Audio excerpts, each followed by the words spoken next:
Hi friends, எல்லாருக்கும் வணக்கம். எல்லோரும் எப்படி இருக்கீங்க? இன்றைக்கி ஒரு குட்டியான ஒரு vlog பார்க்கலாம். இன்றைக்கி இந்த உருளைக்கிழங்கை வச்சு நான் ஒரு ரெசிபி ஒன்று பண்ணி காட்டுக்க போகிறேன். இது ரொம்பவும் சிம்பிளாக பண்ணிடலாம். ஃபஸ்ட்டு நம்ம உருளைக்கிழங்கு வேக வச்சு எடுத்து வச்சுக்கலாம். அதுக்கு நான் ஒரு 5 முழு உருளைக்கிழங்கை நல்லா வாஷ் பண்ணிவிட்டு இதை குக்கரில் சேர்த்துருக்கேன். சேர்த்துட்டு இதுக்கு தேவையான அளவுக்கு, அதாவது இது மூழ்கிற அளவுக்கு தண்ணி சேர்த்துட்டு நம்ம ஒரு 5லேருந்து 6 விசில் வரைக்கும் விட்டு எடுத்துக்கலாம். இது 100% நமக்கு வேகக்கூடாது. ஒரு 90% வெந்தால் போதும். இப்போ நமக்கு ஒரு 5-6 விசில் வர்றதுக்குள்ளே நம்ம வெளியில் போயிட்டு தண்ணியெல்லாம் தெளித்து கோலம் போட்டுட்டு வந்துடலாம். இடையிலே பார்த்தீங்கன்னா எனக்கு கொஞ்சம் உடம்பு முடியாமல் போனதுனால வாசல் தெளிக்கிறதுக்கும் பார்த்தீங்கன்னா நான் போகிறதே கிடையாது. ஏன்னா ஒரு வாரம் ஆயிடுச்சு. சுத்தமாக எழுந்திருக்கவே முடியாமல், நடக்கவே முடியாமல் அந்த ஒரு நிலைமை ஆயிடுச்சு. ஆனால் வாசல் தெளிக்காமல், வாசல் பெருக்காமல் பார்த்தீங்கன்னா என்னவோ போல் இருந்தது. வீடே பார்த்தீங்கன்னா ஒரு ஏதோ ஒரு அலங்கோலமாக இருக்குன்னு சொல்லுவாங்கள்ல, அந்த மாதிரி இருந்தது. வேறு வழி இல்லை. நம்ம தான் வாசல் பெருக்கி ஆகணும், கோலம் போட்டாகணும், எல்லாமே பண்ணி ஆகணும். ஆனால் நமக்கு ஹெல்ப் பண்ணுறதுக்கு இங்கே யாரும் கிடையாது. ஹஸ்பண்ட் நிறைய ஹெல்ப் பண்ணுவாங்க. ஆனால் இந்த சமையலோடு நிறுத்திப்பாங்க. நான் ஹாஸ்பிட்டலுக்கு போயிட்டு வந்ததுக்கு அப்புறமா டாக்டர் என்ன சொன்னாங்கன்னா, நீங்கள் அதான் உடம்பு முழுக்க செக்கப்லாம் பண்ணிவிட்டு நீங்கள் 1 மாதத்துக்காவது காஃபி டீ எதுவுமே குடிக்கவே கூடாது அப்படின்னு சொல்லியிருந்தாங்க. சரி, அதனால் டாக்டர் சொல்கிறதே நம்ம கேட்கணும் இல்லையா? அதனால் என்ன பண்ணேன், காலையில் நல்லா வெதுப்பான, அதாவது சூடு பொறுக்கிற அளவுக்கு தண்ணி குடிக்கலாமே அப்படின்னு சொல்லிட்டு. ஏன்னா இது நமக்கு கொஞ்சம் உடம்புல போயிட்டு காலையிலேயே வெறும் வயிற்றுல நம்ம சுடு தண்ணி குடித்தோம் அப்படின்னா அந்த உடம்புல போயிட்டு என்ன பண்ணணும்னா இது நம்ம ரெகுலராக எடுத்துக்கிட்டோம் அப்படின்னாலே நமக்கு உடம்பு கொஞ்சம் குறையிற மாதிரி இருக்கும். இது உடம்பு குறைக்கிறதுக்கு கொஞ்சம் ஹெல்ப் பண்ணும். அதனால தான் சொல்கிறேன். அதுவும் வெறும் தண்ணியாக இல்லாமல் கொஞ்சம் லெமன் சேர்த்து நம்ம குடித்தோம்னா இன்னும் பெட்ரு. ஒரு வாரமாக அந்த ஹோட்டல் சாப்பாடு அது இதுன்னு சாப்பிட்டதுனால எனக்கு என்னாச்சுன்னா, சரி இன்றைக்கி சாம்பார் வச்சுட்டு நம்ம சாப்பிட்லாம் அப்படின்ட்டு ஒரு தோணுச்சு. சாம்பாரும் உருளைக்கிழங்கு சாப்பிட்டு ரொம்ப நாளாக ஆயிடுச்சு அப்படின்றதுனால இன்றைக்கி முருங்கைக்காய் கத்திரிக்காய் போட்டு சாம்பார் தான் பண்ண போகிறேன். டாக்டர் சொன்னப்போவோ இந்த டீ காஃபி குடிக்காமல் எப்படிடா இருக்க போகிறோம் அப்படின்னு நினச்சிட்டே இருந்தேன். ஆனால் ஒரு 2-3 நாள் போக போக பார்த்தீங்கன்னா எனக்கே பழகிடுச்சு. சரி, டீ காஃபி குடிக்காமல் இருக்கிறது தான் நல்லது அப்படின்னு முடிவு பண்ணி பாலையும் கேன்சல் பண்ணியாச்சு. ஆனால் எப்போயாவது ஒரு டைம் பால் மட்டும் குடிப்பேன். பால் அப்படியே எடுத்துக்க முடியாது. அதனால் இந்த டேட்ஸு, அப்புறம் இந்த முந்திரி, அப்புறம் இந்த பாதாம், இது எல்லாத்தையும் நைட்டே பாலில் நம்ம ஊற வச்சுட்டு இதில் நல்லா காலையில் நல்லா அதை அடிச்சுட்டு நம்ம குடிக்கலாம். அந்த மாதிரி கூட ட்ரை பண்ணலாம். அது கொஞ்சம் ஹெல்த்தியான ஒன்று. ஏன்னா விட்டமின் டி தான் ரொம்ப கம்மியாக இருக்குது அப்படின்னு சொன்னாங்க. அதுக்கு போயிட்டு நம்ம வெயிலில் நிற்கணும். காலையில் வெயில் நம்ம மேலே படணும் அப்படின்ற மாதிரி சொல்லியிருந்தாங்க. இந்த உருளைக்கிழங்கு பொரியலுக்கு ஃபஸ்ட்டு கொஞ்சம் எண்ணெய் சேர்த்துக்கலாம். கடலெண்ணெய் சேர்த்துட்டு இதில் கடுகு, உளுத்தம்பருப்பு சேர்த்துட்டு ஒரே ஒரு பெரிய வெங்காயம் மட்டும் சேர்த்துக்கோங்க. இதில் கொஞ்சமாக கருவேப்பிலை, மஞ்சத்தூள், ஒரு 1/2 டீஸ்பூன் மட்டும் மிளகாய்த்தூள் சேர்த்துட்டு நல்லா மிக்ஸ் பண்ணிக்கோங்க. இதோட பச்சை வாசனை லைட்டாக போனதுக்கப்புறமா நம்ம கட் பண்ணி வச்ச உருளைக்கிழங்கு சேர்த்துக்கலாம். இது கூடவே கொஞ்சம் உப்பு சேர்த்துக்கலாம்.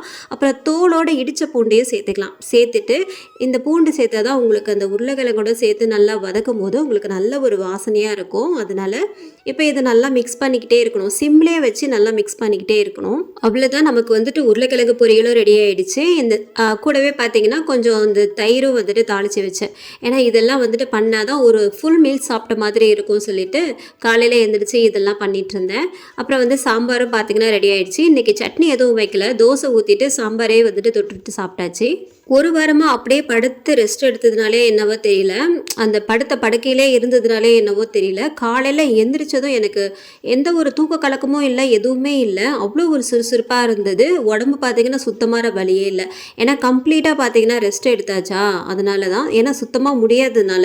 மற்றபடி நம்ம உடம்பு நல்லா இருந்தால் தான் நம்மளோட பசங்களை, ஹஸ்பண்டை நம்ம பார்த்துக்க முடியும். இது பார்த்திங்கன்னா இவ்வளோ நாளாக நான் படுத்ததே கிடையாது. ஒரு நாள் வேணால் ரெஸ்ட் எடுத்துருக்கிறேன், அவ்வளோதான். ஆனால் இந்த மாதிரிலாம் நான் இருந்ததே கிடையாது. எனக்கே ரொம்ப கஷ்டமாயிடுச்சு. ஏன்னா வீடெல்லாம் பார்த்தீங்கன்னா ரொம்பவும் அலங்கோலமாக, ரொம்பவும் ஒரு மாதிரியாக கிடந்தது, சுத்தம் எதுவுமே பண்ணாமல். ஸ்கூலில் பசங்கள்லாம் ஜூஸ் எடுத்துகிட்டு வராங்க அப்படின்னு சொல்லிட்டு என் பையன் சொல்லியிருந்தான். சரி, எனக்கும் ஜூஸ் போட்டு கொடுங்கம்மா அப்படின்ற மாதிரி சொல்லியிருந்தான். சரி, அதான் திராட்சை நல்லா வாஷ் பண்ணிவிட்டு அதில் கொஞ்சமாக ஒரு 2 ஸ்பூன் மட்டும் சர்க்கரை, கொஞ்சமாக தண்ணி சேர்த்து நல்ல ஒரு ஃபைன் பேஸ்ட்டாக அரைச்சிட்டு இதை ஃபில்ட்ரு பண்ணி கொடுத்து விட்டுருந்தேன். இது பார்த்தீங்கன்னா ஒரு 2 ஐஸ் போட்டு கொடுக்கணும். ஏன்னா அவன் 11 மணிக்கு தான் குடிப்பான். அதனால் 2 ஐஸ் போட்டு கொடுத்து விட்டுருந்தேன். முக்கியமாக பழம்லாம் சாப்பிடும்போது நம்ம அப்படியே தான் சாப்பிட்ணும். ஃப்ரூட்ஸ் என்ன ஃப்ரூட்ஸாக இருந்தாலும் சரி நம்ம அப்படியே கடிச்சு தான் சாப்பிட்ணும். ஏன்னா அப்போ தான் அந்த நார் சத்துலாம் நமக்கு கிடைக்கும். இத வந்து நீங்க ஜூஸா அடிச்சு குடிச்சீங்க அப்படின்னா, நமக்கு வந்துட்டு அவ்வளவா வந்துட்டு அதில உள்ள சத்து எதுவுமே நமக்கு வந்துட்டு கிடைக்காது. முடிஞ்ச வரைக்கும் பார்த்தீங்கன்னா, நம்ம பழமா சாப்பிடுறது ரொம்பவும் நல்லது. டிமார்ட் போயிட்டு வந்ததுக்கப்புறம் தான் உடம்பு முடியாம போச்சு. இது 10 நாளா பார்த்தீங்கன்னா, அப்படியே தான் கிடந்தது. சரி இன்னைக்காவது இத வந்துட்டு பிரிச்சிடலாமே சொல்லிட்டு தான் எல்லாத்தையும் எடுத்து வச்சுட்டுருந்தேன். ஹஸ்பண்டுக்கு வந்துட்டு செப்பல் வாங்கியிருந்தேன் வீட்டுக்கு போடுற மாதிரி. அது வந்து பார்த்திங்கன்னா ஒரு பிளாஸ்டிக் மாதிரி தான் இருந்தது அந்த செப்பல் அது. இதோட ப்ரைஸ் வந்துட்டு எனக்கு சரியாக தெரியல. 249 என்னவோ போட்டிருந்தாங்க. அப்புறம் இந்த ஆர்டிஃபிஷியல் ரோஸ் இருக்குது பார்த்தீங்களா, இது வந்து பார்த்திங்கன்னா 149. இதெல்லாம் ரொம்ப நாளாக எனக்கு வாங்கணும்னு ஆசை. சரி மணி பிளான்ட்லாம் வச்சா அது வந்து காஞ்சு போயிடுமோ இல்லை எப்படி ஆகிடுமோன்ற ஒரு கவலையும் இருந்தது. அதனால சரி இது 2 மட்டும் வாங்கலாமே சொல்லிட்டு தான் இப்போ 2 வாங்கியிருந்தேன். நெக்ஸ்ட் வந்து பார்த்தீங்கன்னா இந்த டவல் தான். டவலாக இது என்னன்னே தெரில, நல்ல ஒரு பெரிய டவலு, நல்ல பெட்ஷீட் மாதிரி இருந்தது. சரி என் பையனுக்கு வந்துட்டு யூஸ் ஆகுமே சொல்லிட்டு தான் வாங்கியிருந்தேன். இதோட ப்ரைஸும் பார்த்தீங்கன்னா 249. அப்புறம் வந்து இந்த பேஸ்கெட் பார்த்தீங்கன்னா கீரை கழுவுறதுக்கு, நம்ம வெஜிடபிள் கழுவுறதுக்கு, இதுக்கு எல்லாத்துக்குமே யூஸ் ஆகுமே சொல்லிட்டு ஹஸ்பண்ட் தான் வந்துட்டு வாங்கினாங்க. இதோட ப்ரைஸ் வந்து எனக்கு சரியாக ஞாபகம் இல்லை. அப்புறம் வந்து பார்த்திங்கன்னா இந்த ஃபில்ட்ரு, அதாவது டீ வடிகட்டி, அப்புறம் ஸ்பூனு. எங்களுக்கு கல்யாணம் ஆனதுலேருந்து இந்த இடியாப்பம் வந்துட்டு வீட்டில் செஞ்சதே கிடையாது. ஹஸ்பண்டை வந்துட்டு செய்ய சொன்னதும் கிடையாது. சரி இது ஃபஸ்ட் டைமாக வந்துட்டு வாங்கி ட்ரை பண்ணி பார்க்கலாமே, இதில் வந்து முறுக்கும் வந்துட்டு நம்ம செஞ்சுக்கலாம் அப்படின்ற மாதிரி வாங்கியிருந்தேன். இதில் வந்து ஒரு 6 பிளேட்ஸ் வந்துட்டு கொடுத்துருந்தாங்க. இப்போ தான் நான் ஃபஸ்ட் டைமாக வந்துட்டு இதை கையிலே எடுத்து பார்க்குறேன். அப்புறம் என்கிட்ட வந்து ஸ்க்ரீன் வந்துட்டு இருக்குது. சரி அது அழுக்காயிடுச்சு, துவைக்கணும் அப்படின்னா இது மாற்று ஸ்க்ரீனுக்கு வேணும் அப்படின்றதுனால தான் இது வாங்கியிருந்தேன். இந்த கலருமே பார்த்தீங்கன்னா எனக்கு ரொம்பவும் பிடிச்சிருந்தது. நல்ல ஒரு வெயிட். அந்த ஸ்க்ரீன் பார்த்தீங்கன்னா அந்த காற்றுல வந்துட்டு காற்றடிக்கும் போதெல்லாம் நல்லா பறக்கும், ஹெவியாக வந்துட்டு பறந்துக்கிட்டே இருக்கும். ஆனால் இது பார்த்தீங்கன்னா அவ்வளோ பறக்காது. சரி அதனால தான் வந்துட்டு வாங்கியிருந்தேன். அப்புறம் நம்ம எங்கேயாவது போனோம்னாலே இந்த பேண்டு கிளிப்லாம் வச்சுருந்தாலே நம்ம கண்ணு தான் உறுத்துமே. சரி அதனால வந்துட்டு இதுவும் வாங்கிட்டேன். அதுக்கப்புறம் இந்த சாப்பிங் போர்டு தான் வாங்கியிருந்தேன். என்கிட்ட இருக்குது, சாப்பிங் போர்டு இருக்குது, ஆனால் ரொம்பவும் அது பழசாயிடுச்சு. அதனால தான் வாங்கியிருந்தேன். இதோட பிடி கூட பார்த்தீங்கன்னா ஸ்டெயின்லெஸ் ஸ்டீலில் கொடுத்துருக்குறாங்க. ரொம்பவுமே யூஸ்ஃபுல்லான ஒன்று, நல்ல பெருசாகவும் இருந்தது. 299 ருபீஸ். அதுக்கப்புறம் இந்த பெரிய பேஸ்கெட் தான் பிளாஸ்டிக்கில் வாங்கியிருந்தேன். இது ரொம்ப நாளாக வாங்கணும்னு நினச்சிட்டு இருந்தேன். ஏன்னா வந்துட்டு இந்த நம்ம பிரித்த இந்த கிராசரிஸ் எல்லாம் எங்கே வைக்கிறது அப்படின்னு நினச்சிக்கிட்டே இருப்பேன் நான். இதை வாங்கி தர சொல்லி ரொம்ப நாளாக கேட்டுகிட்டே இருந்தேன். சரி இன்றைக்கி வந்துட்டு 499 ருபீஸ் இதோட ப்ரைஸு. சரி இது எவ்வளோ இருந்தாலும் சரி வாங்கிடணும் சொல்லிட்டு வாங்கியாச்சு.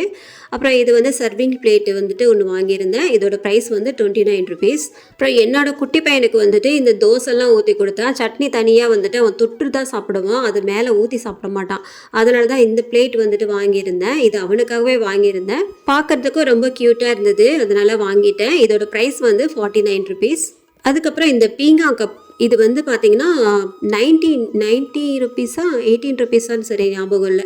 இது வந்து பார்த்திங்கன்னா எனக்கு ரொம்பவும் பிடிச்சிருந்தது. சரி அதனால் வந்துட்டு வாங்கிட்டேன். ஒரு 3 வாங்கியிருந்தேன். இதில் இப்போல்லாம் கிளாஸ் எல்லாம் வந்துட்டு கொஞ்சம் கொஞ்சமாக பழகிக்கிட்டு வரேன்னா, அதனால் பொறுமையாக வைக்கிறதுக்கு வந்துட்டு கற்றுக்கிட்டேன். ஏன்னா டப்புன்னு வச்சோம் அப்படின்னா அவ்வளோதான், முடிஞ்சு போச்சு. அதுக்கப்புறம் இந்த 2 பவுல் வாங்கியிருந்தேன். இதோட ப்ரைஸ் வந்து 29 ருபீஸ் தான். நல்ல பிளாக்ல வந்துட்டு சூப்பராகவே இருந்தது, அதனால இதுவும் வாங்கியிருந்தேன். எனக்கு வந்து இப்போல்லாம் இந்த செராமிக், அப்புறம் இந்த கண்ணாடி பொருள் இது மேலே தான் வந்துட்டு கவனம் போகுது. ஏன்னா இதுதான் பார்க்கறதுக்கே பார்த்தீங்கன்னா அவ்வளோ அழகாக இருக்குது. என்ன ஒன்று, நம்ம கைப்படியே நம்ம வச்சுக்கணும். அப்போ தான் வந்துட்டு நம்ம வந்து பத்திரமா பார்த்துக்க முடியும். இது நமக்கு வந்துட்டு வீடியோலெல்லாம் காட்டும்போது கொஞ்சம் லுக்காக தெரியும் இல்லையா, அதனால தான் நான் வாங்கியிருந்தேன். ஸோ ரொம்பவும் க்யூட்டாக இருந்தது. மேலே வந்துட்டு பிளாஸ்டிக் தான், ஆனாலும் பார்த்தீங்கன்னா நல்ல ஒரு டைட்டான ஒரு இதுவான பாக்ஸ் அது. என்ன கேட்டால் வந்துட்டு இது ரொம்ப ஒர்த்துன்னு தான் சொல்லுவேன். என்ன ஒன்று, கொஞ்சம் பார்த்து பத்திரமா வைக்கணும். நம்ம எங்ககிட்ட வந்துட்டு இந்த ஆரோ வாட்டர் இருக்குதா, அப்பப்போ அந்த சொம்புலையோ கிளாஸ்லேயோ வந்துட்டு நாங்கள் பிடிச்சி அதுக்கப்புறமா அந்த குழம்புல சேர்ப்பேன், இல்லைன்னா சாதத்தில் சேர்ப்பேன். அதுக்காக தான் இந்த வாட்டர் கேன் மாதிரி இருக்கிற அந்த பாட்டில் வந்துட்டு வாங்கியிருந்தேன். இது வந்து தண்ணி பிடிச்சி வச்சுக்கிட்டேன், நமக்கு வந்துட்டு அப்பப்போ பிடிக்க தேவையில்லை. சரி அதனால தான் வந்துட்டு மெயினாக வாங்கியிருந்தேன்.